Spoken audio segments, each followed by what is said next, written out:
Assalamualaikum warahmatullahi wabarakatuh.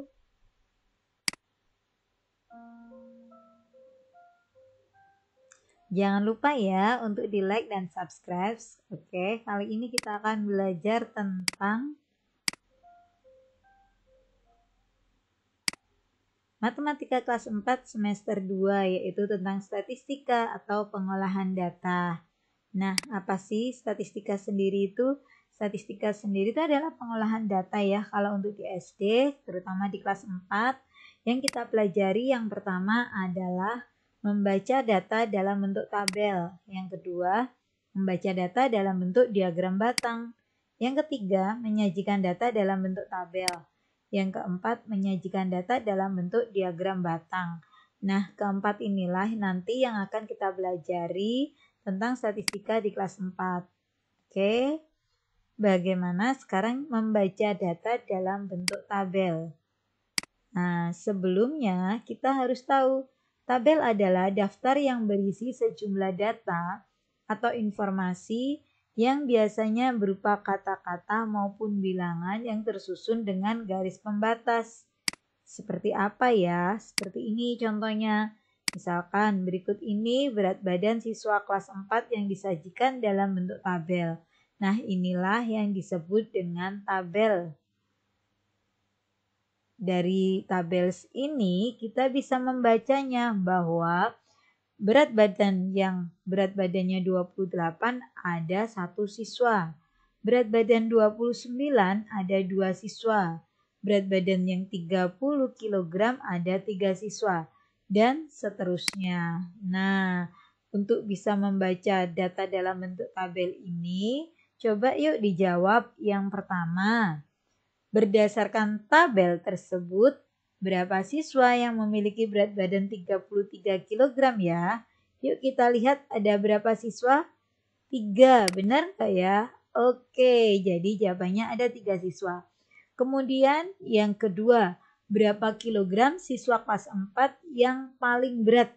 Coba kita perhatikan, yang paling berat itu ada berapa kilogram?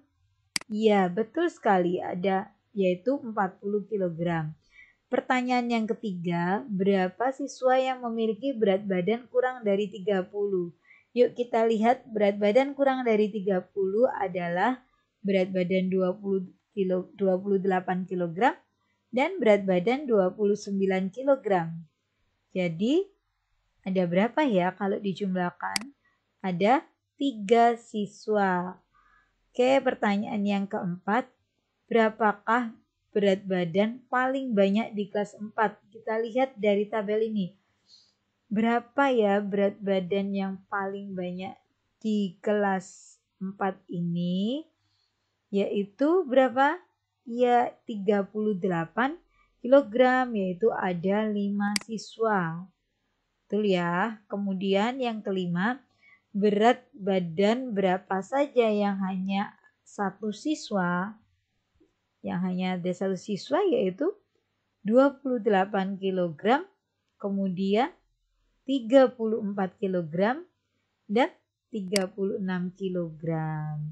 Nah, seperti itu anak-anak cara membaca data dalam bentuk tabel. Yuk kita lanjut bagaimana cara membaca dalam bentuk diagram batang. Sebelumnya kita akan mengenalkan ada beberapa macam diagram. Ya, yaitu yang pertama disebut diagram batang seperti ini ya. Kemudian yang kedua bentuknya seperti ini disebut dengan diagram garis. Dan yang ketiga, nah ini disebut sebagai diagram lingkaran. Diagram ini nanti dipelajari di kelas 6. Untuk kelas 4 kita akan mempelajari tentang diagram batang. Membaca data dalam bentuk diagram batang. Bagaimana ya caranya? Baik anak-anak, ini misalkan contohnya. Berikut ini adalah nilai matematika siswa kelas 4 yang disajikan dalam bentuk diagram batang. Nah, ini disajikan bentuk diagram batang dari nilai matematika siswa kelas 4. Cara membacanya coba diperhatikan. Di sini ada nilai, di sini ada frekuensi. Frekuensi adalah banyaknya siswa. Nilai adalah nilai yang dimiliki oleh siswa. Jadi ada nilai 5, nilai 6, nilai 7, nilai 8, nilai 9, dan nilai 10. Kita lihat nilai 5 ada berapa siswa ya? Ada 1 siswa. Nilai 6 ada berapa siswa? Betul sekali, ada 4 siswa. Nilai 7 ada 5 siswa dan seterusnya. Oke, sekarang coba kita lihat nomor 1. Berapa anak yang mendapat nilai 6? Kita lihat, oh ternyata ada 4 anak. Kemudian yang kedua, berapa nilai tertinggi di kelas tersebut? Kita lihat nilainya. Nilai tertinggi adalah 10, betul sekali. Yang ketiga, sebagian besar siswa dapat nilai berapa ya? Sebagian besar berarti yang paling tinggi. Kita lihat, yaitu nilai bukan 6-nya ya, kalau 6 itu banyaknya anak, yaitu nilai berapa? 8, betul sekali. Kemudian pertanyaan yang keempat, nilai terendah di kelas tersebut adalah, betul, yaitu nilai 5.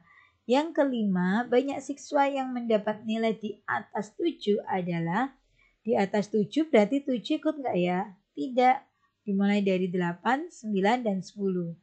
Yang 8 ada 6 anak, yang 9 ada 3 anak, dan yang 10 ada 4 anak. Jadi totalnya berapa? Ada 13 anak. Kira-kira bagaimana? Sudah paham ya tentang membaca data? Baik, kita lanjut sekarang bagaimana menyajikan data dalam bentuk tabel. Contoh berikut ini adalah nilai ulangan harian siswa kelas 4. Ini adalah nilainya ya. Nilainya ada berapa? Ada 28 nilai. Ubahlah menjadi tabel dari data di atas. Baik, kita akan disuruh mengubah menjadi tabel. Ingat ya, ada langkah-langkah yang harus dilakukan ketika membuat tabel. Yang pertama, sebelum membuat tabel, yuk kita lihat nilai terendahnya berapa dan nilai tertingginya berapa. Setelah itu, buat tabel yang berisi nilai, turus, dan frekuensi. Selanjutnya, buat nilai dari yang terendah sampai yang tertinggi. Masukkan nilai satu persatu ke dalam turusnya. Hitung banyaknya turus dari setiap nilai. Oke, dari contoh soal ini, berapakah nilai terendahnya? Betul sekali, nilai terendahnya adalah 65. Dan nilai tertingginya adalah 95. Sekarang langkah berikutnya kita buat tabel seperti ini. Ada nilai, ada turus, ada frekuensi. Kemudian dari nilai yang terendah sampai nilai yang tertinggi dengan skala sama ya. Baik, ini contoh soal yang tadi. Selanjutnya apa yang harus kita lakukan? Selanjutnya adalah kita akan mengisi turus. Biar tidak ada angka yang terlewat, nilai yang terlewat, caranya adalah kita mulai dari angka 70. Oke, 70 kita coret, kita masukkan di sini. Kemudian berikutnya angka 65. Kita masukkan di turusnya. Kemudian angka 85. Kita lihat ya. Dan seterusnya ya Nana. Apabila garis ini sudah 5, maka kalian coret silang supaya tidak bingung. Seperti itu ya.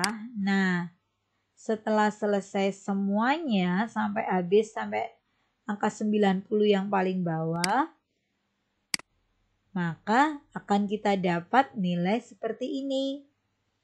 65 ada 2, 70 ada 4, 75 ada 6, 80 ada 5, 85 ada 7, 90 ada 3, dan 95 ada 1. Inilah bentuk tabel ya, menyajikan dalam bentuk tabel. Selanjutnya kita akan menyajikan data dalam bentuk diagram batang. Seperti apa ya menyajikan data dalam bentuk diagram batang itu? Masih kita pakai tabel yang soal sebelumnya ya. Dari tabel itu kita akan mengubah menjadi diagram batang. Langkah yang harus dilakukan adalah 1. Kita harus buat garis tegak lurus ya. Diagram batang itu garisnya tegak lurus. Yang kedua, buat nilai dan frekuensi dengan skala atau jarak yang sama. Yang ketiga, berilah angka pada diagram batang dari nilai terendah. Dan yang keempat, gambar diagram batang sesuai frekuensi yang ada pada tabel. Oke. Dari langkah ini, maka kita akan coba membuat diagram batang. Ini ya, tabel sebelumnya. Oke, yang pertama kita buat ini garis tegak lurus. Setelah itu, masukkan nilai-nilainya. Skalanya harus sama, jaraknya juga ya. Begitu juga frekuensinya, skalanya. Ini kan loncat 1-1. Kalau misalkan loncat 5-5, ya boleh, tetapi harus konsisten 5-5 terus. Seperti itu ya. Setelah itu baru digambar. Gimana? Saya kira cukup jelas ya anak-anak ya. Oke, kalau cukup jelas, ini ada beberapa soal latihan. Ini bisa kalian kerjakan bersama orang tua di rumah atau dengan saudara. Ya, soal-soal ini adalah soal latihan yang bisa dipakai untuk mereview apakah kalian paham tentang statistika yang sudah saya jelaskan. Oke, cukup sekian. Assalamualaikum warahmatullahi wabarakatuh.